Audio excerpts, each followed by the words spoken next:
Hello all. இந்த video வந்து நேற்றுக்கே எனக்கு ஒரு இன்சிடென்ட் நடந்துச்சு. அதெல்லாம் என் லைஃப்பில் நடக்குமா அப்படின்ட்டு ஒரு கட்டத்தில் இருந்த எனக்கு யாருக்கு என்ன வேணால் நடக்கும் அப்படின்றது மாதிரியான ஒரு எக்ஸாம்பிள் தான் இந்த incident. So I just wanted to share it. கண்டிப்பாக இந்த வீடியோ எண்டில் இந்த ஸ்டோரி கேட்டதுக்கப்புறம் அட்லீஸ்ட் ஒருத்தருக்காவது இது கண்டிப்பாக இந்த வீடியோ ஹெல்ப்ஃபுல்லாக இருக்கும்னு நினைக்கிறேன். என்ன ஆச்சு அப்படின்னா, நேற்றுக்கு April 30th அரௌண்ட் 11:30 போல் எனக்கு ஒரு கம்ப்யூட்டரைஸ் கால் வந்துச்சு. அது வந்து என்ன, அந்த கால் அட்டென்ட் பண்ண நான் ஆக்சுவலி நேற்று எனக்கு ஒரு கொரியர் பார்சல் வந்து டெலிவர் ஆக வேண்டியது இருந்துச்சு. ஸோ நான் டெலிவரி கால் போல் அப்படின்னு நினச்சி அதை அட்டென்ட் பண்ணதில் என்ன சொல்லிச்சுன்னா, உங்கள் கொரியர் வந்துட்டு அன்டெலிவரபிள் ஆயிடுச்சு, it's returning to the centre அப்படின்னு வந்தது. நான் வந்துட்டு ஒரு வேளை நான் தான் ஏதோ கால் எடுக்காமல் அந்த பார்சல் வந்து மறுபடியும் போகுது போல், டெலிவர் பண்ண முடியல போல் அவங்களால நினச்சிட்டு. அண்ட் அந்த கால்லேயே வந்துட்டு என்ன இருந்துச்சுன்னா, இந்த மாதிரி வந்துட்டு உங்களுக்கு மோர் இன்ஃபோ அந்த பார்சல் பற்றி வேணும் அப்படின்னா 1 ப்ரெஸ் பண்ணுங்கள், இல்லைனா நீங்கள் கஸ்டமர் சர்வீஸ் கிட்ட பேசணும் அப்படின்னா 0 ப்ரெஸ் பண்ணுங்கள் அப்படின்னு சொல்லி அந்த கால்லேயே வந்துச்சு. ஸோ நான் என்ன நினச்சேன், நான் வந்துட்டு கால் ஒரு வேலை எடுக்கல போல், இல்லை கால் பண்ணலையா, ஏன் அன்டெலிவரபிள் ஆயிடுச்சுன்னு தெரியலையே, டீட்டெயில்ஸ் கேட்கலாம் அப்படின்னு சொல்லிட்டு நான் கஸ்டமர் சப்போர்ட்டுக்கு காண்டாக்ட் பண்ணேன். லைக் 0 ப்ரெஸ் பண்ணி கஸ்டமர் சப்போர்ட் லைனுக்குள்ளே போனேன். அங்கே வந்துட்டு ஒரு பர்சன் கால் பண்ணிவிட்டு இந்த மாதிரி சொன்னாங்க, நீங்கள் ஃபெடெக்ஸ் அனுப்பின பார்சல் வந்துட்டு டெலிவர் ஆகலை, கஸ்டம்ஸில் ஃபெயில் ஆகிடுச்சு, ஸோ அது வந்துட்டு திரும்ப உங்கள் அட்ரஸ்க்கு வந்துட்டு ரிட்டர்ன் ஆகுது அப்படின்னு சொல்லியிருந்தாங்க. நான் வந்துட்டு லாஸ்ட் வீக் ஒரு பார்சல் சென்ட் பண்ணியிருந்தேன், அதுவுமே வந்துட்டு அன்டெலிவரபிள் ஆயிடுச்சு. பட் ஃபைனலி அவங்க நான் அனுப்பினவங்க வந்துட்டு அவங்க கொரியர் பர்சனுக்கே கால் பண்ணி அந்த பார்சலை வாங்கிட்டாங்க. ஸோ நான் என்ன நினச்சேன்னா, ஒரு வேளை அந்த கால் தான் வந்துட்டு அவங்க கரெக்டாக இன்னும் அப்டேட் பண்ணாமல் இருக்காங்க போல். அண்ட் ஒன் மோர் திங், நான் அனுப்பினது வந்து திரும்ப அகைன் ST கொரியர்ஸை தான் அனுப்பினேன், பட் கால் வந்தது வந்து FedEx. ஸோ எனக்கு கொஞ்சம் கன்ஃபியூஷனாக இருந்துச்சு, இது என்ன ஒரு குளறுபடியாக இருக்குது அப்படின்னு சொல்லிட்டு, சரி இன்னும் டீட்டெயில்ஸ் கேட்கலாம் அப்படின்னு சொல்லிட்டு நான் வந்துட்டு அந்த கஸ்டமர் சப்போர்ட் பர்சன் கிட்ட வந்து கேட்டேன், இந்த மாதிரி கொஞ்சம் டீட்டெயில்ஸ் சொல்லுங்கள் அந்த பார்சல்து, கஸ்டம்ஸில் ஃபெயில் ஆகிற மாதிரி நான் எந்த ஐட்டமும் அனுப்பலை, நான் வந்துட்டு தமிழ்நாடுக்குள்ளேயே தான் பார்சல் அனுப்பியிருக்கேன் அப்படின்னு சொல்லிட்டு, கஸ்டம்ஸ்லாம் போக வேண்டிய அவசியம் இல்லை அப்படின்னு சொல்லிட்டு நான் சொன்னேன். அதுக்கு அவங்க சொன்னாங்க, இல்லை மேம், நீங்கள் வந்துட்டு மும்பை டு தாய்வான் அனுப்பின பார்சல் வந்து கஸ்டம்ஸை வந்து அப்ரூவ் ஆகலை, ஸோ திரும்ப உங்கள் மும்பை அட்ரஸ்க்கே வந்துட்டு ரிட்டர்ன் ஆகுது அப்படின்னு சொல்லியிருந்தாங்க. எனக்கு வந்துட்டு ஒரே கன்ஃபியூஷன், என்னடா இது மும்பை டு தாய்வானா, நம்ம என்ன பார்சல் அனுப்பிச்சோம் அப்படின்னு சொல்லி நான் வந்து சொன்னேன், எந்த பார்சலும் வந்து நான் வந்து மும்பைலேருந்து தாய்வானுக்கு நான் அனுப்பலை அப்படின்னு சொல்லிட்டேன். அவங்க வந்து திரும்ப வந்து சொன்னாங்க, இல்லை மேம் உங்கள் பேரில் தான் இந்த நேம்னு சொல்லிட்டு அவங்க வந்து ஆக்சுவலி என் அம்மா பேர் சொன்னாங்க. என் அம்மா பேர் சொல்லிட்டு இந்த நேம் உங்கள்தான் அப்படின்னு கேட்டாங்க. இல்லை அது என்னுடைய அம்மா அது அப்படின்னு சொன்னேன். அப்புறமா வந்து காண்டாக்ட் நம்பர், என்னுடைய காண்டாக்ட் நம்பரை வந்து சொன்னாங்க. இது வந்து உங்கள் காண்டாக்ட் நம்பர் தானா அப்படின்னு சொல்லிட்டு, ஆமாம் இது என் நம்பர் தான் அப்படின்னு சொன்னேன். ஸோ இந்த நேம்லேருந்து இந்த காண்டாக்ட் நம்பர்லேருந்து மும்பை அட்ரஸ்லேருந்து தாய்வானுக்கு ஒரு பார்சல் போயிருக்கு, அதில் வந்து இன்அப்ராப்ரியேட் திங்ஸ் இருக்குது, ஸோ அதனால் கஸ்டம்ஸ் வந்துட்டு அப்ரூவ் பண்ணல, அகைன் உங்கள் மும்பை அட்ரஸ்க்கு அது ரிட்டர்ன் ஆகுது அப்படின்னு சொன்னாங்க. நான் வந்துட்டு சொன்னேன், ஏன் அம்மா பேர் என்னுடைய காண்டாக்ட் நம்பர் யூஸ் பண்ணி இன்அப்ராப்ரியேட் திங்ஸ் வந்து யார் அனுப்பியிருப்பேன், அது நான் கிடையாது, ஐ வாண்ட் டு செக் அப்படின்னு சொன்னேன். அப்புறம் அவர் வந்து சொன்னார், இந்த மாதிரி சென்டரோடைய அட்ரஸ், ரிசீவருடைய அட்ரஸ் ரெண்டுத்தையுமே சொல்லிட்டு, இந்த பார்சல் நீங்கள் அனுப்பலையா அப்படின்னு கேட்டாங்க. இல்லை நான் அனுப்பவே இல்லை அப்படின்னு சொன்னேன். அப்போ அவங்க சொன்னாங்க, அப்போ உங்களுடைய டீட்டெயில்ஸ் வச்சு யாரோ ஸ்பேம் பண்ணியிருக்காங்க அப்படின்னு சொன்னாங்க. Ma'am, if you are 100% sure, ma'am, this parcel was not sent by you, so our FedEx company, ma'am, only suggest you take a legal action against this, ma'am, because this is a very serious matter under your identity. அப்போ யூஸ்வலாக எங்கள் கம்பெனியில் என்ன பண்ணுவோம்னா, இந்த மாதிரி details misuse பண்ணியிருக்காங்கன்னா நாங்கள் வந்துட்டு ரெக்கமெண்ட் பண்ணுறது, you can go and file a complaint அப்படின்னு சொல்லிட்டு, உங்களுடைய identity card misuse, Aadhaar card misuse பண்ணியிருக்காங்கன்னு சொல்லி கம்ப்ளைண்ட் வந்து ஃபைல் பண்ணிடலாம் அப்படின்னு சொன்னாங்க. Okay, ma'am. So, ma'am, our FedEx company suggests you to launch a complaint at Mumbai Crime Branch Department for your safety purpose, your Aadhaar ID misuse complaint. So, ma'am, if you are comfortable to direct come to Mumbai Crime Branch Department to launch a complaint physically, so please take a pen and paper and note down the parcel detail, ma'am. Regarding the parcel, I will provide you in this voice communication. அப்புறம் அவர் வந்து சொன்னார், இந்த மாதிரி நீங்கள் வந்துட்டு Mumbai crime பிரான்ச்சுக்கு போயிட்டு உங்கள் Aadhaar card misuse complaint வந்து ஃபைல் பண்ணிடுங்கன்னு சொன்னார். நான் வந்து அதுக்கு சொன்னேன், என்னால் மும்பைலாம் போக முடியாது, நான் சென்னையில் இருக்கேன், எனக்கு மும்பைலையும் தெரியாது, என்னால் மும்பைக்கெலாம் போயிட்டு இருக்க முடியாது, ஒரு ஆல்டர்னேட் ஆப்ஷன் கொடுங்க அப்படின்னு சொன்னேன். Come to Mumbai and all, I don't know anyone there, I don't know anything. Is it possible to contact Chennai police regarding this? Okay. Can I say something now? Yes. Ma'am, if you are not comfortable to direct come to Mumbai Crime Branch Department, then if you give us a proper valid reason, because this is our FedEx company recorded line, ma'am, why you are not able to come directly Mumbai Crime Branch Department, so then our FedEx company will help you if you wish, then only by connecting your call to Mumbai Crime Branch Department, and you can raise your online complaint over there, ma'am, with the help of the parcel detail which will I provide you on this voice communication. Okay, first give me the details. First give me the details. I don't know what parcel, I don't know any tracking number, I don't know nothing. So give me the details first. Okay. Okay, ma'am. Please take a pen and paper and note down the parcel detail. I will provide you now on this voice communication. Yes, tell me.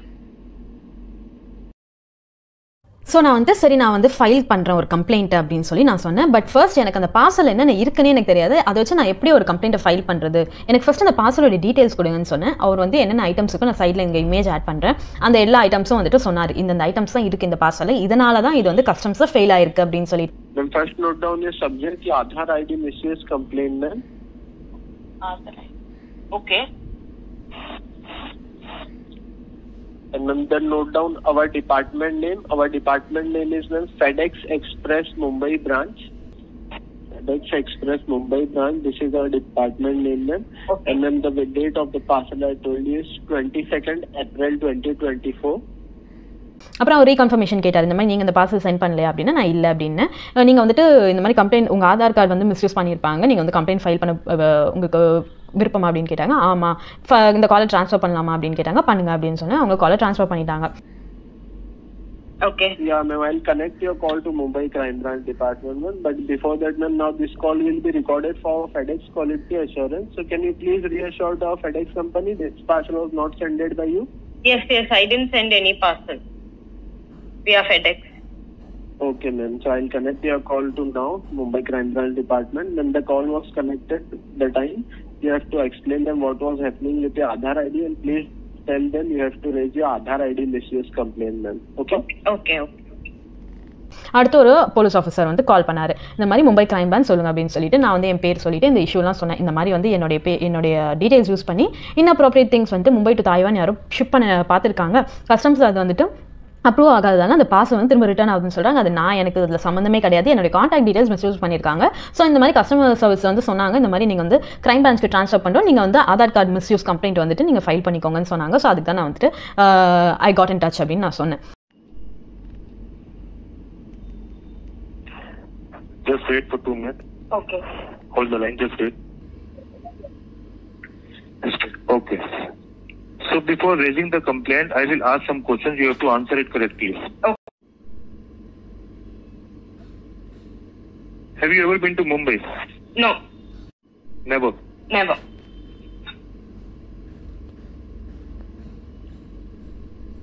Have you ever lost your mobile phone or your Aadhaar ID anywhere? Aadhaar card. Have you ever used your Aadhaar ID in any online booking, shopping, billing or hotel? What is your job profession? Amazon. Yes. What is your position over there? No, what position you said? What is your educational qualification?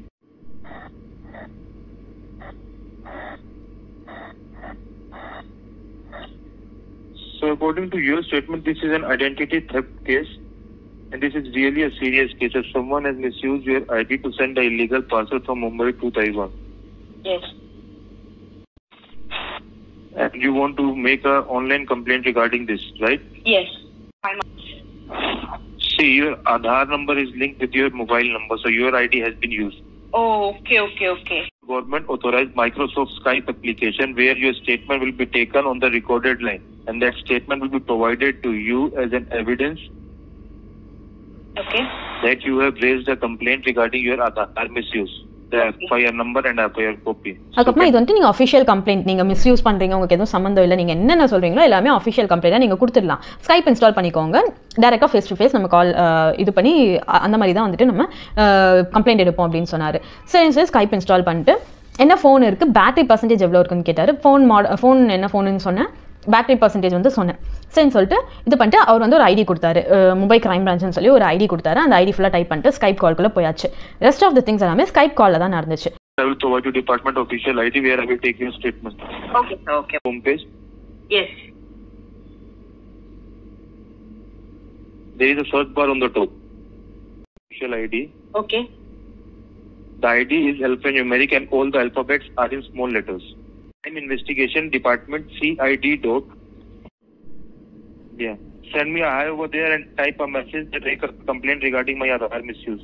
So complaint regarding my Aadhaar misuse. While giving the statement, you must be at a silent place. No third party voice should come in the recorded line. Okay. If any third party voice come in the recorded line, then you have to come to Mumbai for your Aadhaar verification. So is it possible for you to Can you be in a separate room so that no voice should come? So now you are in a separate place so that no voice should come, right? Okay. So now this call will be disconnected automatically and I will convert Skype, right? Statement. Okay. Should I? What happened? I will make a call. I will take your live statement because first we have to verify that Nasdeen is the only complainant who is complaining or someone is complaining on your behalf. Okay. அவர் connect ஆகிட்டு video call on பண்ணார். Game on பண்ணுங்கன்னு சொன்னால் game on பண்ணால் அவங்களும் game on பண்ணியிருந்தார் அவரும். அதுக்கப்புறமா வந்துட்டு இது வந்து சொன்னார், நீங்கள் இப்போ என்ன கம்ப்ளைண்ட் ஃபைல் பண்ண போகிறீங்களோ அது ஒரு சென்டென்ஸாக அனுப்புங்க. இந்த மாதிரி Aadhaar card I want to launch Aadhaar card misuse complaint against Aadhaar card misuse அப்படின்னு சொல்லி ஒன்று நான் ஸ்க்ரீன்ஷாட் ஆட் பண்ணுறேன். ஸோ அதை வந்து நானும் டைப் பண்ணி அமிச்சேன். அதுக்கப்புறமா இன்வெஸ்டிகேஷன் ஸ்டார்ட் ஆகும்னு சொன்னார். அதுக்கப்புறமா வந்துட்டு நீங்கள் தானே செக் பண்ணும், உங்களுடைய ஆதார் கார்டு சென்ட் பண்ணுங்கள், ஐடி வந்து சென்ட் பண்ணுங்கன்னு சொன்னால் நான் அதுவும் சென்ட் பண்ணேன். அதுக்கப்புறமா வந்துட்டு அவர் வந்து கரெக்டாக நான் வந்துட்டு அந்த இது சொன்னேன் இல்லையா, இன்அப்ரோப்ரியேட் திங்ஸில் one of the main thing வந்துட்டு அந்த இந்தியாவில் பேன் பண்ண அந்த ட்ரக். அப்புறம் அவர் வந்து இதை கேட்டார், இது என்னன்னு தெரியுமா உங்களுக்கு அப்படின்னு கேட்டார். இல்லை எனக்கு தெரியாது அப்படின்ட்டு. இது 1 கிராமே வந்துட்டு இது 2 lakh பக்கம், அது எனக்கு கரெக்டாக தெரியல சொன்னார். இது வந்துட்டு நீங்கள் 140 grams வந்துட்டு நீங்கள் இந்தியாவிலேருந்து தாய்வானுக்கு அனுப்ப ட்ரை பண்ணியிருக்கீங்க அப்படின்னாரு. நான் வந்து சொன்னேன், நான் எனக்கு இதுக்கும் சம்மந்தமே கிடையாது, நான்லாம் எதுவும் அனுப்பலை, நான் அந்த கம்ப்ளைண்ட் வந்துட்டு ஃபைல் பண்ணுறதுக்காக தான் நான் வந்து காலே இது பண்ணேன் அப்படின்னு சொன்னேன். ஸோ 22nd அந்த பார்சல் போயிருக்கும். ஸோ 22nd எங்கே இருக்கீங்கன்னு கேட்டப்போ நான் வந்து சொன்னேன், நான் சென்னையில் தான் இருக்கேன், நான் மண்டே அது 22nd நான் ஒர்க் பண்ணிட்டு தான் இருந்தேன் அப்படின்னு சொன்னேன். அப்புறம் அவர் வந்துட்டு நான் பெட்ரோல் கிட்ட ஃபஸ்ட்டு செக் பண்ணணும்னு சொல்லிட்டு என்னுடைய ஃபோன் நம்பர் கொடுத்துட்டு இந்த ஃபோன் நம்பர் வந்து லாஸ்ட் 1 வீக்காக எந்தெந்த இடத்துல வந்து ஆக்டிவாக இருக்குன்னு சொல்லுங்கன்னு சொல்லி செக் பண்ண சொல்லணும் அப்படின்னு சொல்லிட்டு அந்த ஒர்க் பண்ணார். நான் என் கால் வந்து ஹோல்டில் இருந்துச்சு. அப்புறமா ஹோல்லேருந்து எடுத்துட்டு ஒரு 5 ஸ்டேட் சொன்னார், நான் சைடில் ஆட் பண்ணுறேன். அந்த 5 ஸ்டேட்லையும் உங்கள் சிம் வந்துட்டு ஆக்டிவாக இருக்குது, என்ன நடக்குதுங்க அப்படின்னு சொல்லிட்டு. அதுக்கப்புறமா தான் இந்த investigation, you are one of the suspect now, we immediately need to investigate you அப்படின்னு சொல்லிட்டு இங்கே வந்து சொன்னாங்க. அப்புறமா இந்த பார்சல் வந்துட்டு அனுப்பும்போது நம்ம ஒரு அமௌண்ட் பே பண்ணி அனுப்புவோம் இல்லையா, அந்த அமௌண்ட் வந்துட்டு 15,675 சம்திங் ஸ்க்ரீனில் போடுறேன். அந்த அமௌண்ட் வந்து ஒரு கிரெடிட் கார்டு யூஸ் பண்ணி பே பண்ணியிருக்காங்க. நான் அந்த டீட்டெயில்ஸும் அந்த போலீஸ் கிட்ட சொன்னேன். அவர் வந்துட்டு சொன்னார், சரி இது உங்கள் கிரெடிட் கார்டு அப்படின்னு கேட்டார். நான் வந்து சொன்னேன், இல்லை என்கிட்ட இந்த கிரெடிட் கார்டு இது யாருன்னு எனக்கு தெரியாது, என்கிட்ட ஐசிஐசிஐயில் பேங்க் அக்கௌண்ட் கூட இல்லை, என்கிட்ட கிரெடிட் கார்டும் இல்லை, எதுவுமே இல்லைன்னு சொன்னேன். அதுக்கு அவர் சரி ஓகே ஃபஸ்ட் நான் இது யாருன்னு செக் பண்ணுறேன் அப்படின்னு சொன்னார். செக் பண்ணி முடிச்சதுக்கப்புறமா அவர் வந்துட்டு சிசி யூஸ் பண்ணி உங்கள் டீட்டெயில்ஸ் யூஸ் பண்ணி இந்த பார்சலை மும்பை அதேரி ரோட்லேருந்து ஒருத்தவங்க சென்ட் பண்ணியிருக்காங்க. அவங்க பேர் நான் இப்போ சொல்கிறேன், அந்த பேர் சொன்னார், ஒரு பெரிய பேர் சொன்னார், அது ஞாபகம் இல்லை, பெரிய பேர் சொன்னார். இது யாருன்னு உங்களுக்கு தெரியுமா அப்படின்னு சொன்னால், இல்லை எனக்கு தெரியாது, இது யாரெல்லாம் எனக்கு தெரியாது அப்படின்னு. அப்புறம் அவர் சொன்னார், இப்போ ரீசெண்டாக கர்நாடகாவில் ஒரு பாம்பு பிளாஸ்ட் நடந்தது, அதை பற்றின டீட்டெயில்ஸ் தெரியுமா அப்படின்னு கேட்டார். தெரியாது அப்படின்னு சொன்னேன். அங்கே வந்துட்டு சஸ்பெக்டாக இருக்கிற அவர் தான் இவர் அப்படின்னு சொன்னார். நான் வந்துட்டு என்னடா இது எங்கே ஆரம்பித்து எங்கேயோ போயிட்டு இருக்கு அப்படின்னு சொல்லிட்டு எனக்கு ஏதோ ஒரு கால் வந்துச்சு, அது என் டீட்டெயில்ஸ் தப்பாக யூஸ் பண்ணியிருக்காங்க, ஸோ நான் வந்துட்டு அது எடுக்கணும் அப்படின்னு சொல்லிட்டு தான் நான் வந்து நம்ம எப்பயுமே ஏதாவது இஷ்யூனா சைபர் கிரைமில் வந்துட்டு நம்ம கம்ப்ளைண்ட் ஃபைல் பண்ணுவோம் இல்லையா, அந்த மாதிரி நினச்சி நான் வந்து காலை லீட் பண்ணால் இது எங்கேயோ போய் முடிஞ்சுது. சரி ஓகேன்னு சொல்லிட்டு, இல்லை சார் எனக்கு தெரியாது, இது எனக்கு தெரியாது ஒன்றுமே அப்படின்னு நான் சொன்னேன். அதுக்கு அவர் வந்து சொன்னார், உங்கள் பேரில் உங்கள் பேங்க் அக்கௌண்ட்டில் இவங்க வந்து 4 டிரான்சாக்ஷன் பண்ணியிருக்காங்க, so you are under suspect no, you are under investigation, you are one of the suspect, you are under investigation அப்படின்னு சொன்னார். என்னங்கடா பண்ணுறீங்க அப்படின்ற மாதிரி இருந்துச்சு. சரி ஓகே எனக்கு ஒன்றுமே தெரியாது சார்னே, அது நீங்கள் இன்வெஸ்டிகேஷனை நீங்கள் சொல்லுங்கள். இப்போ இந்தியா ஃபுல்லாக இந்த பிரச்சனை போயிட்டுருக்கு. 15 சஸ்பெக்ட்ஸ் வந்து பிடிச்சிருந்தோம், அதில் வந்து 3 பேர் வந்து ஸ்லீப்பர் செல்ஸ்னு தே ஆர் காட், பேலன்ஸ் 12 பேர் இன்வெஸ்டிகேஷனில் அவங்க வந்துட்டு இன்னசென்ட்னு ப்ரூவ் ஆகி அவங்க வந்துட்டு விட்டுட்டாங்க. இப்போ நீங்கள் யூ ஆர் இன்ட்டு இன்வெஸ்டிகேஷன், நீங்களும் வந்துட்டு கேட்குற கேள்விக்கு கரெக்டாக பதில் சொன்னீங்கன்னா நீங்கள் வந்துட்டு இன்னசென்ட் ப்ரூவ் ஆயிடுச்சுன்னா நீங்கள் வந்து ரிலீஸ் ஆகிடலாம். இல்லைனா உங்களுக்கு இப்போது இல்லைனா ரெஸ்ட் ஆஃப் த லைஃப் வந்துட்டு உங்களுக்கு ப்ரிசன் தான் வரும். ஸோ நீங்கள் இன்வெஸ்டிகேஷனில் கண்டிப்பாக கோஆப்ரேட் பண்ணணும் அப்படின்னு சொன்னார். சரி பண்ணுறேன் அப்படின்னு சொன்னேன். அதுக்கப்புறமா வந்து இன்வெஸ்டிகேஷன் இப்போ ஸ்டார்ட் ஆக போது, அதுக்கு முன்னாடி ஒரு வாரண்ட் நான் இப்போ உங்களுக்கு சென்ட் பண்ணுறேன், அந்த வாரண்ட்டை படிங்க அப்படின்னு சொன்னார். வாரண்ட்டும் சென்ட் பண்ணிட்டாரு. நான் அதை சத்தமாக படிங்க அப்படின்னாரு. நான் படித்து காட்டினேன், என்ன புரிஞ்சுதுன்னு கேட்டார். எனக்கு கடைசி பாயிண்ட் தான் புரிஞ்சுது அப்படின்னு சொன்னால் அந்த வாரண்ட்டும் நான் அட்டாச் பண்ணுறேன். அப்புறமா அவர் நான் எக்ஸ்பிளைன் பண்ணுறேன் அப்படின்னு சொல்லிட்டு, you are under surveillance, we are monitoring you, யார்கிட்டையும் பேசக்கூடாது, என்னென்ன கொஸ்டின்ஸ் கேட்குறோமோ எல்லாத்துக்குமே நீங்கள் இண்டிவிஜுவலாக தான் பதில் சொல்லணும். No incoming calls, no outgoing calls, யாருமே வந்து யாரோ டோர் தட்டினா கூட நீங்கள் வந்து ஆன்சர் பண்ணக்கூடாது, எதுவுமே பண்ணக்கூடாது. அதுக்கப்புறமா வந்து அதுக்கு முன்னாடி அவர் கேட்டார் எங்கே இருக்கீங்க அப்படின்னு சொல்லிட்டு. வீட்டில் தான் இருக்கேன். ஆஃபீஸ் இருக்கீங்களா, வீட்டில் இருக்கீங்க அப்படின்னாரு. வீட்டில் தான் இருக்கேன், ஒர்க் ஃப்ரம் ஹோம் அப்படின்னு சொன்னேன். அதுக்கப்புறமா இதெல்லாம் சொன்னார். நான் வந்துட்டு சொன்னேன், அதுக்கப்புறமா வந்து இன்வெஸ்டிகேஷன் முடிகிற வரைக்கும் நீங்கள் இருக்கிற இடம் விட்டு எங்கேயுமே போகக்கூடாது, வெளியூர் போகக்கூடாது அப்படின்னு சொன்னார். இதெல்லாம் ஓகே. அப்போ நான் இன்டர்ப்ட் பண்ணி நான் வந்து சொன்னேன், நான் வந்து ஒர்க் பண்ணிட்டு இருக்கேன், நான் எப்படி ஃபோன் மொபைல் லேப்டாப்லாம் யூஸ் பண்ணாமல் இருக்க முடியும் அப்படின்னு சொல்லிட்டு. அதுக்கு வந்து அவர் சொன்னார், ஃபஸ்ட்டு கேளுங்க, இன்வெஸ்டிகேஷன் வந்து நெக்ஸ்ட் 3 hours நடக்க போகுது அப்படின்னு சொன்னார். அப்போ நான் சொன்னேன், எனக்கு ஒர்க் ஸ்டார்ட் ஆயிடுச்சு, என்ன பண்ணுறது, நான் இப்போ அட்லீஸ்ட் பெர்மிஷனாவது கேட்கணும் அப்படின்னு சொன்னேன், மிடில் ஆஃப் த ஒர்க் அப்படின்னு சொன்னேன். அதுக்கு அவர் சரி பெர்மிஷன் கேளுங்க அப்படின்னு சொன்னார். நான் வந்துட்டு இந்த ரீசன் சொல்லியே கேட்குறேன் அப்படின்னு சொன்னேன் மேனேஜர்கிட்ட. நீங்கள் திரும்ப ப்ரோட்டோகாலை வந்துட்டு பிரேக் பண்ணாதீங்க. நான் இப்போ தான் சொன்னேன், இந்த இஷ்யூ பற்றி யார்கிட்டையும் டிஸ்கஸ் பண்ணக்கூடாது. நீங்கள் வந்துட்டு சர்வேலன்ஸில் இருக்கீங்க, யார்கிட்டையுமே எதுவுமே டிஸ்கஸ் பண்ணக்கூடாது, ஃபோன் எதுவுமே யூஸ் பண்ணக்கூடாது. இதுவே நீங்கள் ஒர்க்கில் இருக்க பெர்மிஷன் கேட்கணும்னு சொன்னதால் தான் நான் அலோவ் பண்ணுறேன்.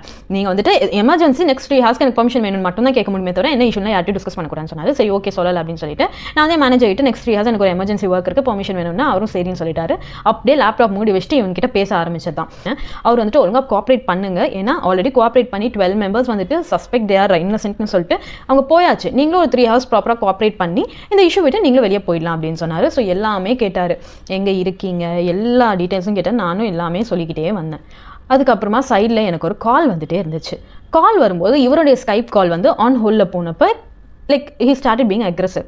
எதுக்கு இப்போ கால் ஹோல்டில் போட்டிங்க அப்படின்னு சொன்னார். நான் வந்து இல்லை சார் எனக்கு ஒரு கால் வந்துட்டு இருக்கு அப்படின்னு சொன்னேன். இது எந்த கால்னா இனிஷியலாக நான் சொன்னேன் பார்த்தீங்கன்னா எனக்கு ஒரு டெலிவரி கொரியர் ஒன்று டெலிவர் ஆக வேண்டியது இருந்துச்சு அப்படின்னு சொல்லிட்டு அந்த கால் வந்துட்டு இருந்துச்சு. அப்போ நான் வந்து அவர் வந்து சொன்னார், நீங்கள் இன்வெஸ்டிகேஷனை யார்ட்டையும் பேசக்கூடாதுன்னு சொல்லியிருக்கீங்க, தெரிஞ்சு தான் பண்ணுறீங்களா, இது இப்படி நீங்கள் ப்ரோட்டோகால் பிரேக் பண்ணிட்டே இருந்தீங்கன்னா நாங்கள் வந்து அரெஸ்ட் வாரண்ட் தான் கொடுக்க வேண்டியது இருக்கும். அரெஸ்ட் வாரண்ட் கொடுத்தா 90 days இங்கே மும்பை பிரிசனில் தான் வந்து இருக்கணும், சென்னையில் இருக்க முடியாது. ஸோ நீங்கள் ப்ராப்பராக நீங்கள் கோஆப்ரேட் பண்ணாதான் எதுனாலும் உங்களுக்கு ஹெல்ப் பண்ண முடியும் அப்படின்னாரு. இல்லை சார் இது வந்து டெலிவரி கால் போல் வந்துகிட்டே இருக்கு எனக்கு அப்படின்னு. சரி எடுத்து பேசுங்க அப்படின்னு சொன்னார். எடுத்து பேசினேன். அப்போ நான் அவர்கிட்ட சொன்னேன், நான் ஒரு இம்பார்ட்டன்ட் காலில் இருக்கேன், நீங்கள் வந்து பார்சல் வச்சுட்டு போயிடுங்க வெளியே அப்படின்னு சொல்லிட்டு அவங்களும் வந்து சரின்னு சொல்லி வச்சுட்டு போயிட்டாங்க. அடுத்து கிருஷ்ணா கால் பண்ணிட்டே இருந்தார். அப்புறம் இப்போ எதுக்கு திரும்ப ஹோல்டில் போட்டிங்க, என்ன பண்ணுறீங்க நீங்கள் அப்படின்னு. யாருமே இல்லைன்னு சொன்னீங்க, ஒழுங்காக கோஆப்ரேட் பண்ணுவேன்னு சொன்னீங்க, இப்போ என்ன பண்ணிட்டு இருக்கீங்க, என்ன நீங்கள் ரொம்ப சஸ்பெக்ட் பண்ணுற மாதிரி இருக்குது நீங்கள் பண்ணுறது, திரும்ப எதுக்கு காலில் ஹோல்டில் போட்டிங்க அப்படின்னாங்க. இல்லை என் ஹஸ்பண்ட் இப்போ கால் பண்ணுறாரு அப்படின்னு சொன்னேன். கால் கட் பண்ணுங்க அப்படின்னு சொன்னார். சரின்னு சொல்லிட்டு ஃபோன் எடுக்கல. நான் மேலே நமக்கு வாட்ஸ்அப் மெசேஜ் வந்தால் மேலே தெரியும்ல, அந்த மாதிரி ட்ராக் பண்ணிட்டு நான் வந்து அவர்கிட்ட மெசேஜ் பண்ணிருக்கேன், இந்த மாதிரி நான் வந்து கிரைம் பிரான்ச் கூட ஃபோனில் இருக்கேன் அப்படின்னு சொல்லிட்டு. அவர் வந்து பிக்கப் மை கால்னு அவர் ஒரு பக்கம் அனுப்பிட்டே இருக்காரு. நான் வந்து இல்லை இப்போ என்னால் பேச முடியாது, ஏன்னா நான் கேமில் இருக்கேன், ஸ்கைப்பில் ஆன் கேமில் ஸ்கைப்போடைய ஃபர்ஸ்ட் 5 minutes அவங்களோட கேமும் ஆன் பண்ணி வச்சிருந்தாங்க. அதுக்கப்புறம் அவங்க வந்துட்டு கேம் ஆஃப் பண்ணிட்டாங்க. நீங்கள் மட்டும் தான் வந்து இப்போ சர்வேலன்ஸில் இருக்க போறீங்கன்னு சொல்லிட்டு என் கேம் ஆனில் தான் இருக்குது. ஸோ நான் என்ன பண்ணுறேனோ அவர் பார்த்துக்கிட்டே தான் இருக்காரு. என்னால் வந்துட்டு ஒரு மெசேஜ் கூட கிருஷ்ணாவுக்கு டைப் பண்ணி அனுப்ப முடியல, இந்த மாதிரி இதெல்லாம் நடந்துட்டு இருக்குன்ட்டு. இவர் வேற ஒரு பக்கம் கால் பண்ணிக்கிட்டே இருக்காரு. என்னடா மண்டை காஞ்சிருச்சு எனக்கு. கிட்டத்தட்ட அந்த நார்மல் கால்லேயே நான் ஒரு 40 minutes பேசி இந்த ஸ்கைப் காலில் அவங்க கேட்கறதுக்கெலாம் நான் பதில் சொல்லி அது ஒரு 1.5 மணி நேரம் போயிட்டு இருந்துச்சு. அதுக்கப்புறமா வந்து கிருஷ்ணா வந்துட்டு இந்த மாதிரி அவர் பொறுக்காமல் அவர் மெசேஜ் பண்ணிட்டே இருந்தார், என்ன இஷ்யூ சொல்லுன்னு சொல்லிட்டு. அதுக்கப்புறம் நான் சொன்னேன், இந்த மாதிரி கிரைம் பிரான்ச்சில் இந்த மாதிரி ஒரு கேஸ் இருக்கான் அப்படின்னு சொல்லிட்டு நான் வந்துட்டு இது பண்ணுவப்போ அவர் வந்துட்டு அதெல்லாம் ஃபேக், எந்த டீட்டெயில்ஸும் ஷேர் பண்ணாது அப்படின்னு சொன்னார். இது சொல்கிறதுக்கு முன்னாடியே ஆக்சுவலி எல்லாமே சொல்லிட்டேன். அவர் கேட்க நான் எல்லாமே சொல்லிட்டேன். என் ஃபோட்டோ நீங்கள் வந்துட்டு சிசிடிவியில் எங்கெங்கெல்லாம் மானிட்டர் ஆயிருக்கீங்கன்னு செக் பண்ணுவோம், ஃபோட்டோ சென்ட் பண்ணுங்க அப்படின்னு சொல்லிட்டு ஃபஸ்ட்டு ஒரு ஃபோட்டோ சென்ட் பண்ணி அது கிளாரிட்டி இல்லைன்னு சொல்லி இன்னொரு ஃபோட்டோ சென்ட் பண்ணி என்னுடைய பேங்க் டீட்டெயில்ஸ் இங்கே வந்து 4 இன்அப்ராப்ரியேட் ட்ரான்சாக்ஷன் நடந்திருக்குன்னு சொல்லி உங்கள் பேங்க் டீட்டெயில்ஸில் எவ்வளோ அமௌண்ட் இருக்குன்னு சொல்லி வித் டெசிமல் சொல்லுங்கன்னு சொல்லி பேங்க்கோடைய 4 நம்பர் லாஸ்ட் 4 நம்பர் அந்த நம்பரை சொல்லி எல்லா டீட்டெயில்ஸும் அவங்க கேட்க நான் சொல்லிவிட்டு அதுக்கப்புறமா தான் கிருஷ்ணாட்ட நான் இந்த மாதிரின்னு சொன்னேன். அவர் வந்துட்டு இது ஃபேக் கால், இது வந்துட்டு இது பண்ணாத அப்படி ஸ்டாப் பண்ணி, இல்லை நீ வந்துட்டு அவ்வளோ இது நான் வந்து சொல்கிறேன், இல்லை போலீஸ் வந்து நான் பார்த்தேன் அங்கே போலீஸ் ஸ்டேஷனில் தான் என்கிட்ட வந்து கால் இப்போ வீடியோ காலில் இருக்கேன், நானே என்னால் எதுவுமே பண்ண முடியல, நான் கேம்ப் பார்த்துக்கிட்டே நான் உங்களுக்கு டெக்ஸ்ட் பண்ணிட்டு இருக்கேன் அப்படின்னு சொன்னேன். அதுக்கு அவர் வந்து சொன்னார், நீ வந்து கால் எனக்கு டைவர்ட் பண்ண நான் பேசிக்கிறேன், இல்லைன்னா நான் வந்துட்டு இப்போ போலீஸ் ஸ்டேஷன் நான் போய் கம்ப்ளைண்ட் பண்ணி நான் போலீஸோட வரேன் அப்படின்னு சொன்னார். அதுக்கு அந்த மெசேஜில் வந்து நான் அப்புறமா தான் படிக்கிறேன், நான் அந்த மெசேஜ் தான் படிக்கவே அது அந்த ஸ்க்ரீன் மேலே அந்த வாட்ஸ்அப் வரல வந்துட்டு அது பாட்டுக்கு போயிடுச்சு. அதுக்கப்புறமா அந்த மெசேஜ் போன அப்புறம் என்னால் இந்த ஸ்கைப்பை விட்டு வெளியே வாட்ஸ்அப்புக்கு போய் அவர் என்ன அனுப்பினான்னு கூட எனக்கு படிக்க முடியல. அவர் லைக் கான்வர்சேஷன் போயிட்டே இருக்கு எங்களுக்கு நடுவில். ஸோ இதெல்லாம் நான் அவர் கேட்குற கொஸ்டின்ஸ் எல்லாம் நான் ஆன்சர் பண்ணிட்டே தான் இருந்தேன். அதுக்கப்புறமா வந்துட்டு அவர் வந்து இந்த மாதிரி சொன்னார், இப்போ நீங்கள் உங்களுக்கு வந்து 29 years ஆகுது, நீங்கள் ரெஸ்ட் ஆஃப் த இது வந்துட்டு இப்போது நீங்கள் சஸ்பெக்ட்ன்றதால உங்கள் மேலே கம்ப்ளைண்ட் ஃபைல் பண்ணியாச்சு, அந்த கம்ப்ளைண்ட் லெட்டரும் வந்தது இல்லையா, அது கம்ப்ளைண்ட்டு ஃபைல் பண்ணியாச்சு. இப்போ நீங்கள் ஃபஸ்ட்டு இப்போ எனக்கு 2 ரெசல்யூஷன் இருக்குது. இந்த கால் கட் பண்ணுறதுக்கு முன்னாடி எய்தர் உங்களுக்கு வந்து அரெஸ்ட் வாரண்ட் இஷ்யூ பண்ணணும், அப்படி இல்லைனா உங்களுக்கு வந்து பெயில் வந்துட்டு இஷ்யூ பண்ணணும். அரெஸ்ட் வாரண்ட் இஷ்யூ பண்ணால் நான் பெயிலபிளில் 90 days நீங்கள் மும்பை பிரிசனில் இன்வெஸ்டிகேஷனுக்காக இருக்கணும். நீங்கள் இமீடியட்டாக இப்போ சென்னை போலீஸ் வந்து உங்களுக்கு வந்துட்டு அரெஸ்ட் பண்ணி கூப்பிட்டு வந்துடுவாங்க மும்பைக்கு. இல்லையானா இல்லை எனக்கு ஃபஸ்ட்டே நான் பெயிலபிள் வேணும் அப்படின்னு சொன்னால் நான் வந்துட்டு இப்போ வந்து இல்லை செகண்ட் ஆப்ஷன் உங்களுக்கு பெயில் எடுக்கணும், இப்போ பெயில் எடுத்து தான் ப்ரொசீட் பண்ணணும் அப்படின்னு சொன்னால் உங்களுக்கு வந்துட்டு நான் இப்போ பெயிலோடைய ப்ரொசீஜர் வந்து நான் சென்ட் பண்ணுவேன் அப்படின்னு சொன்னார். நான் வந்து சொன்னேன், எனக்கு ஃபஸ்ட்டு இது என்ன ஏன் மேலே எது கேஸ், நான் எதுக்கு அந்த கேஸுக்கு பெயில் வேறு வாங்கணும், என்னால் முடியாது, நான் யார்ட்டையாவது கண்டிப்பாக டிஸ்கஸ் பண்ணணும் அப்படின்னு சொன்னேன். நான் என் ஃபேமிலி கிட்ட என் ஹஸ்பண்ட் கிட்ட டிஸ்கஸ் பண்ணணும் அப்படின்னு சொன்னேன். அவர் வந்து திரும்ப அவர் வந்து கத்த ஆரம்பிச்சிட்டாரு, நீங்கள் என்ன பண்ணிட்டு இருக்கீங்க, நான் தான் முன்னாடியே சொன்னாலே யார்ட்டையும் டிஸ்கஸ் பண்ணக்கூடாதுன்னு சொல்லிட்டு, ஹஸ்பண்ட் இல்லைன்னா உங்கள் ஹஸ்பண்டையும் சேர்த்து பிடிச்சிட்டு போவோம் பரவாயில்லையா அப்படின்னு சொல்லிட்டு, இப்போ நீங்கள் இப்போ உங்களுக்கு வந்துட்டு நீங்கள் ஒத்து வரலான்னு நீங்கள் சொல்லுங்கள், நான் வந்துட்டு இது பண்ணிடுறேன், நான் வந்து அரெஸ்ட் வாரண்ட் இஷ்யூ பண்ணிடுறேன், நாங்கள் ப்ரொசீட் பண்ணிட்டோம், டிஜிபி வந்து சொல்லிட்டாரு அப்படின்னு சொல்லிட்டு. நான் வந்துட்டு எனக்கு என்ன பண்ணுறேன்னு என்னடா இவன் ஒரு பக்கம் கத்திக்கிட்டு இருக்கான், அந்த பக்கம் வந்துட்டு அவர் வேற கால் பண்ணிட்டு கால் எடுன்னு சொல்லிட்டு இருக்காரு. கால் எடுத்தால் இந்த ஸ்கைப் கால் வந்து ஹோல்டில் போயிட்டு திரும்ப இவன் கத்த ஆரம்பிச்சிடான்னு சொல்லிட்டு நான் வந்து மண்டை காஞ்சிருச்சு எனக்கு கொஞ்சம் நேரத்தில். அதுக்கப்புறமா நான் வந்து சொன்னேன், கிருஷ்ணா வந்து ஃபேக்குன்னு சொன்னேன். அப்புறமாவே சரி ஓகேன்னு சொல்லிட்டு நான் சரி ஏதாவது ஒன்று யோசிக்கணும்னு சொல்லி நான் வந்து சொன்னேன், இல்லை என்ன அப்புறம் பெயிலுக்கு வரேன், பெயில் வந்துட்டு நான் ஃபைல் சொன்னேன். நான் வந்து சரி பெயிலுக்குனா என்ன ப்ரொசீஜர் அது அப்படின்னு சொன்னேன். ஸோ நான் வந்து பெயில் ப்ரொசீஜர் கேட்குறப்ப அவங்க வந்து பெயிலுக்கு சொன்னாங்க இந்த மாதிரி 16,600 வந்து பெயிலோடைய அமௌண்ட். அதில் வந்து 15,000 45 மினிட்ஸில் ரீஃபண்ட் ஆகிடும். பேலன்ஸ் 6,600 வந்துட்டு court charge and type writing charge அப்படின்னு சொன்னாங்க. நான் வந்துட்டு பெயில் ஃபஸ்ட்டு நான் எதுக்கு எடுக்கணும்னு எனக்கு தெரியல, நான் எதுவுமே பண்ணல. நீங்களாக ஏதோ ஒன்று போட்டு ஃபஸ்ட்டு என்ன பெயில் எடுக்கணுன்றீங்க, அந்த பெயிலுக்கு நான் 16,600 கட்டணும்னு வேறு சொல்கிறீங்க அப்படின்னு சொல்லிட்டு நான் வந்துட்டு நான் அப்போ தான் சொன்னேன் இந்த மாதிரி இல்லை நான் வந்துட்டு என்னால் கட்டலாம் முடியாது, நான் வந்து ஃபஸ்ட்டு என் ஹஸ்பண்ட் கிட்ட பேசணும் அப்படின்னு சொன்னேன். அவர் திரும்ப கத்த ஆரம்பிச்சார். அப்புறம் நான் சொன்னேன் என் ஹஸ்பண்ட் கிட்ட தான் பேசக்கூடாது, யார்ட்டையும் டிஸ்கஸ் பண்ணக்கூடாதுன்னு சொன்னீங்க. நான் வந்து நியரஸ்ட் போலீஸ் ஸ்டேஷனுக்கு போகிறேன், நாங்கள் போயிட்டு அவங்க கிட்ட பேசிட்டு அந்த அமௌண்ட் கட்டணும்னா நான் அவங்க கிட்ட கட்டிக்கிறேன் அப்படின்னு சொன்னேன். அப்போ வந்து சொன்னாலும் நீங்கள் இருக்கிற இடத்துல நீங்கள் ஐசோலேட் ஆகிருக்கீங்க, இருக்கிற இடத்துல எங்கேயுமே போகக்கூடாது, நீங்கள் வந்துட்டு எய்தர் பெயில் எடுக்கணும்னா அந்த அமௌண்ட்டை வந்து அது எப்படி அனுப்பணும்னு அந்த ப்ரொசீஜர் நான் சொல்கிறேன், அது படி நீங்கள் வந்து இது அது ஆக்சுவலி வந்து அவங்க ஃபுல் ப்ரொசீஜராக சொன்னாங்க எப்படி பண்ணணுமா, அது எனக்கு கரெக்டாக ஞாபகம் இல்லை அந்த பதட்டத்தில். இல்லை அப்படின்னா இப்போ உங்கள் கரஸ்பாண்டன்ட் இஷ்யூ ஆகிடும், உங்க வந்து கூப்பிட்டு போயிடுவாங்க அப்படின்னு சொன்னாங்க. நான் வந்துட்டு காலை கட் பண்ணிட்டேன், ஸ்கைப் கால் கட் பண்ணிவிட்டு இல்லை எனக்கு தெரியல எனக்கு என்ன பண்ணணும்னு சொல்லிட்டு நான் கண்டிப்பாக ஏதாவது ஒன்று பண்ணி ஆகணும், என்னால் காசெல்லாம் இப்போ அமௌண்ட் வந்து அனுப்ப முடியாது அப்படின்னு சொல்லிட்டு நான் காலை கட் பண்ணிட்டேன். எதுக்கு இப்போ கால் கட் பண்ணீங்க, நான் ஸ்க்ரீன்ஷாட் ஆட் பண்ணுறேன், எதுக்கு கால் கட் பண்ணீங்க, அட்டெண்ட் கால் அப்படின்னு சொல்லி திரும்ப அவங்க பண்ணிட்டே இருக்காங்க. திரும்ப நான் கால் கட் பண்ணிட்டு நான் கிருஷ்ணா கால் பண்ணேன். கிருஷ்ணா கால் பண்ணி இந்த மாதிரி சொல்லி நீ கிளம்பி வீட்டுக்கு வா அப்படின்னு சொல்லிட்டு அவர் ஆஃபீஸ் இருந்தார், கிளம்பி வீட்டுக்கு வான்னு சொல்லிட்டு அதுக்கப்புறம் கிருஷ்ணா வந்து சொன்னார் காலில் நீ 100க்கு கால் இந்த மாதிரி சொல்லிட்டு நான் எல்லா டீட்டெயில்ஸும் கொடுத்துட்டேன்னு சொன்னதால் நான் அவர் வந்து சொன்னார் நீ 100க்கு கால் பண்ணி இந்த மாதிரி வந்து கம்ப்ளைண்ட் ஃபைல் பண்ணி இந்த மாதிரி ஒரு கால் வந்துச்சு எனக்கு, இந்த மாதிரி நான் எல்லா டீட்டெயில்ஸும் வந்து ஷேர் பண்ணிட்டேன் தெரியாமல் அப்படின்னு நீ சொல்லி கம்ப்ளைண்ட் இது பண்ணுன்னு சொல்லிட்டு அப்புறம் டக்கு நான் அவருடைய கால் கட் பண்ணிவிட்டு நான் 100க்கு கால் பண்ணி அவங்க கிட்ட இந்த நடந்த விஷயத்தெல்லாம் சொன்னேன். அவர் வந்துட்டு ஆதார் கார்டு அனுப்பினீங்களான்னு கேட்டாங்க. ஆமாம் சார் நான் அனுப்பிட்டேன் அப்படின்னு சொன்னேன். பேங்க் டீட்டெயில் சொல்லிட்டீங்களா அப்படின்னா ஆமாம் சார் நான் அதையும் சொல்லிட்டேன், பேங்க்கோடைய 4 டிஜிட் சொல்லிட்டேன். காசு ஏதாவது அனுப்பிங்களா, இல்லை சார் காசு கேட்கும்போது தான் நான் வந்து கால் கட் பண்ணிட்டேன் அப்படின்னு சொன்னேன். சரி இருங்க, சரி கம்ப்ளைண்ட் எடுத்தாச்சு, நீங்கள் இருங்க உங்கள் போலீஸ் வந்துட்டு உங்களை கான்டாக்ட் பண்ணுவாங்க அப்படின்னு சொல்லிட்டு பார்த்துட்டு இருந்தால் நான் எனக்கு அழ ஆரம்பிச்சிட்டேன். எதனால அழ ஆரம்பிச்சேன் எனக்கு தெரியல. எனக்கு சின்ஸ் 2 ஹார்ஸாக ஒருத்தங்கிட்ட நான் கடாத பாடுபட்டுட்டேன். அந்த ட்ராமா விட்டு என்னால் வெளியே வரவே முடியல. அழுகிறேன், எதுக்கு அழுகிறேன்னு எனக்கே தெரியல. இத்தனைக்கும் நான் காசு எதுவும் அனுப்பலை, பட் ஸ்டில் அழுக ஆரம்பிச்சிட்டேன், சரியான அழுக.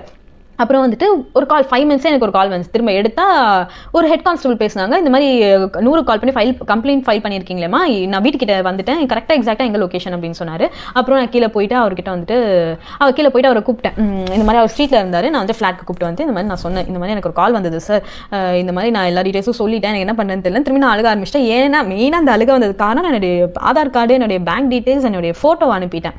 இந்த 3 பண்ணி நான் எப்படி முட்டாள் மாதிரி அந்த வேலையை பண்ணேனே எனக்கு தெரியல.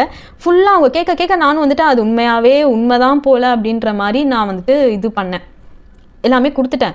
ஸோ எனக்கு தாரையாக ஊற்றுது கண்ணிலேருந்து. எனக்கு தெரியல சார், எனக்கு தெரியாமல் நான் பண்ணிட்டேன், என்னால் எதுவுமே யோசிக்க முடியல. நான் ஜஸ்ட்டு என்னுடைய அம்மா பேரையும் என் கான்டாக்ட் நம்பரையும் மிஸ்யூஸ் பண்ணியிருக்காங்க. நான் வந்து சும்மா நமக்கு சைபர் கிரைமில் எப்படி கம்ப்ளைண்ட் ஃபைல் பண்ணுவோமோ அந்த மாதிரி நினச்சி தான் நான் பாட்டுக்கு அவங்க கேட்க எல்லா டீட்டெயில்ஸும் சொல்லிட்டு இருந்தேன். பட் ஃபைனலாக தான் எனக்கு வந்து அவங்க பெயிலில் அமௌண்ட் பே பண்ணணும் தெரிஞ்ச அப்போ தான் இது ஃபுல்லாகவே ஸ்கேம்னே நான் ரியலைஸ் பண்ணேன் அப்படின்னு சொல்லிட்டு நான் சொன்னப்போ அவங்க வந்துட்டு சரி ஓகே நீங்கள் என்ன பண்ணுங்கள், ஃபஸ்ட்டு உங்கள் பேங்க்கு கால் பண்ணி இது ஒரு நம்பர் சொன்னார், அவர் 19030 ஏதோ ஒரு நம்பர் சொன்னார். அந்த நம்பர் கால் பண்ணி ஃபஸ்ட்டு உங்கள் பேங்க் அக்கௌண்ட்டில் வந்து க்ளோஸ் ஹோல்ட் பண்ணுங்கள், உங்கள் கிரெடிட் கார்டோ எது கிரெடிட் இருந்தாலும் டெபிட் கார்டில் எல்லாருமே பிளாக் பண்ணுங்க அப்படின்னு சொன்னார். அந்த நம்பர் கால் பண்ணால் காலே போகல.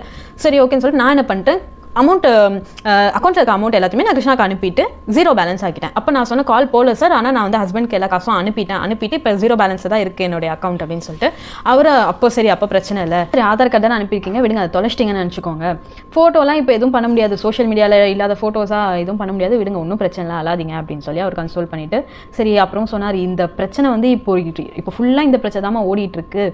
லாஸ்ட் வீக் கூட ஒரு கேஸ் இதே பிரச்சனை தான் 10 நாளைக்கு முன்னாடி கூட ஒரு கேஸ் போயிட்டுருக்கு.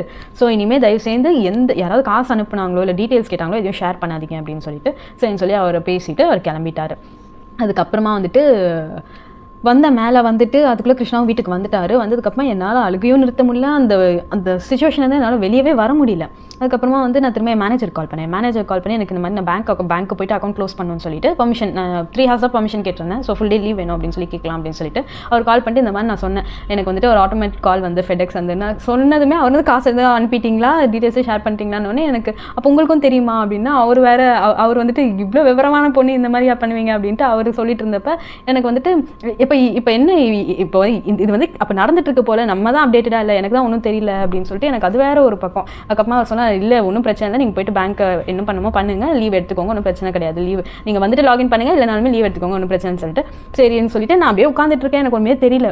அதுக்கப்புறமா வந்து சரி ஓகே பேங்க்லாம் வந்துட்டு க்ளோஸ் பண்ணிடலாம் அக்கௌண்ட்லான்னு சொல்லி எல்லா ஒர்க்கும் முடிச்சுட்டு உட்காந்துட்டு இருந்தேன். சரி கிருஷ்ணா வந்து அதான் முடிஞ்சிச்சுல, எதுவுமே ஆகலை, இப்போ நீ காசுமே அனுப்பலை விட்டுரு அப்படின்னு. இப்போ திரும்ப அதே எதுக்கு யோசிச்சுட்டு இருக்கேன், நீ கொஞ்சம் தூங்கு அப்படின்னு சொல்லிட்டு தூங்கி ஒரு 1.5 hours தூங்கி ஏஞ்சிருப்பேன். ஏஞ்சுமே அப்படியே தான் உட்காந்துட்டு இருந்தேன். என்னால் அந்த ட்ராமா வந்து வெளிலவே வர முடியல. ஏன்னா ஒரு 2.5 hours ஒருத்தவங்க கிட்ட நான் வந்துட்டு ஒரு இதுக்குள்ளே ஸ்டக் ஆகி 2.5 hours நான் வந்துட்டு ஒரு வீடியோ காலில் ஒருத்தவங்க கூட பேசிக்கிட்டு இல்லாத ஒரு விஷயத்த பண்ணிகிட்டு இருந்திருக்கேன். அது எனக்கு தெரியல இட் வாஸ் அ ஸ்பேம் அப்படின்னு சொல்லி. அதுக்கப்புறமா வந்துட்டு எனக்கு என்னால் அந்த இதை விட்டு வெளியே வர முடியல. 10 மணி ஆயிடுச்சு, அப்பயும் என்னால் வெளியே வர முடியல. அப்புறமா நைட் வந்து சரி கிருஷ்ணா உடம்பு சரியில்லைன்னு சொல்லிட்டு ஹாஸ்பிட்டல் போயிட்டு பார்த்துட்டு வரும்போது நான் வந்து மதுக்கு கால் பண்ணி இந்த மாதிரி இன்றைக்கி ஒரு விஷயம் நடந்தது அப்படின்னு சொல்லி அவகிட்ட இந்த இன்சிடெண்ட்டை ஷேர் பண்ணும்போது அந்த அம்மா நான் தான் முட்டாள் போல், நான் தான் இதெல்லாம் நம்பி இது பண்ணிட்டேன், அவளாவது விவரமாக இருப்பா அப்படின்னு சொல்லி அவகிட்ட பேசலான்னு சொல்லிட்டு இது பண்ணா. நீ வந்துட்டு பயப்படாத, இந்த இன்வெஸ்டிகேஷன் ஃபுல்லாக நான் உன் கூடயே இருக்கேன் அப்படின்ட்டு அந்த லூஸு வந்துட்டு இது உண்மைன்னு சொல்லி அதுவும் நம்பிருச்சு. அப்போ தான் எனக்கு ஸ்ட்ரைக் ஆகுது, இது நான் மட்டும் அப்போ ஏமாறல, இந்த மாதிரி ஒரு இது இருந்தால் யார் வேணாலும் ஏமாறுவாங்க போல் அப்படின்னு சொல்லிட்டு. ஏன்னா நம்ம ஸ்கேம் அப்படின்னு சொன்னாலே ஏதோ ஓடிபி அனுப்புவாங்க, ஓடிபி நம்ம சொன்னால் காசு எடுத்துருவாங்க, இல்லை லிங்க் ஏதாவது அனுப்பி இதை ப்ரெஸ் பண்ணுங்கன்ட்டு பேங்க்லேருந்து கால் பண்ணுறேன், இந்த மாதிரி பண்ணுறேன், அந்த மாதிரி பண்ணுறேன் தான் சொல்லுவாங்க.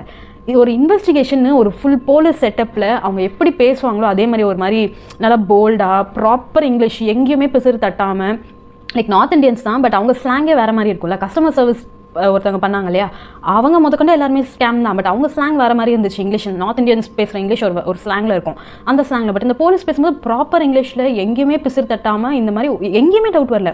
நான் அப்பயுமே அவங்க அனுப்பின அந்த கம்ப்ளைண்ட்டை நான் புத்து பார்க்குறேன், அந்த சீலெல்லாம் பார்க்குறேன், எங்கேயாவது ஸ்பெல்லிங் மிஸ்டேக் இருக்கா, எங்கேயாவது ஒரு இடம் இடிக்குமா அப்படின்ட்டு எதுவுமே என்னால் கண்டுபிடிக்க முடியல. ஒன்றுமே பண்ணாமல் அந்த வீடியோ காலில் நான் பேசிகிட்டு இருக்கேன். அப்போ தான் நான் யோசித்தேன், மதுவுமே அப்போ நானாவது பரவாயில்ல இவ்வளோ தூரம் தாக்கு பிடிச்சி கடைசியாக காசு அனுப்பலை, இவனாக இருந்தால் பயந்து காசையும் அனுப்பி பெயிலுக்கு இல்லாத பெயில் ஒன்று வாங்கி வச்சுருந்துருப்பா ஸ்பேம் இன்னும் தெரியாமல் அப்படின்னு சொல்லிட்டு. இன்றைக்கி காலையில் ஆக்சுவலி எங்கள் நெய்பர் எங்கள் ஃப்ளாட்டில் ஒருத்தர் சொல்கிறாங்க, என்னாச்சு நேற்று போலீஸாக வந்திருந்தாங்கன்னு கேட்டிருக்காரு போல கிருஷ்ணாட்ட. அப்போ அவர் சொன்னாலே இந்த மாதிரி ஒரு கால் வந்து இந்த மாதிரி ஆயிடுச்சு, அதை இன்வெஸ்டிகேட் பண்ணுறதுக்கு தான் வந்திருந்தாங்க என்னென்னு கேட்க போலீஸ் அப்படின்ட்டு.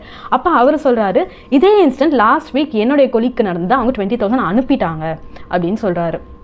அப்போ தான் எனக்கு ஸ்ட்ரைக் ஆச்சு. அப்போ இப்போ ஃபுல்லாக ரொட்டேஷனில் இருக்குது. இந்த ஃபெட்எக்ஸ்ன்னு சொல்லி கால் பண்ணி உங்கள் மேலே கம்ப்ளைண்ட், நீங்கள் ஒரு அப்ரூவ் ஆகாத ப்ராடக்ட்டை வந்து இங்கேருந்து அங்கே அனுப்ப ட்ரை பண்ணியிருக்கீங்க, உங்கள் கான்டாக்ட் டீட்டெயில்ஸ் இருக்குது, ஸோ வந்து நீங்கள் வந்துட்டு இந்த மாதிரி அரெஸ்ட் ஆகிட்டீங்க, கம்ப்ளைண்ட் இருக்குது, பெயிலுன்னு சொல்லி அந்த பெயிலேருந்து அமௌண்ட் பே பண்ணணும்னு சொல்லி எடுக்கிறதுன்ட்டு இது வந்து இந்த பேட்டர்னை இப்போ ஃபுல்லாக ஃபாலோ பண்ணிட்டு இப்போ நிறைய ஒவ்வொன்றா இப்போ தான் எனக்கு தெரிய ஆரம்பிக்குது, இவங்களுக்கு இந்த கால் வந்திருக்கு, அவங்களுக்கு அந்த கால் வந்திருக்குன்னு சொல்லிட்டு.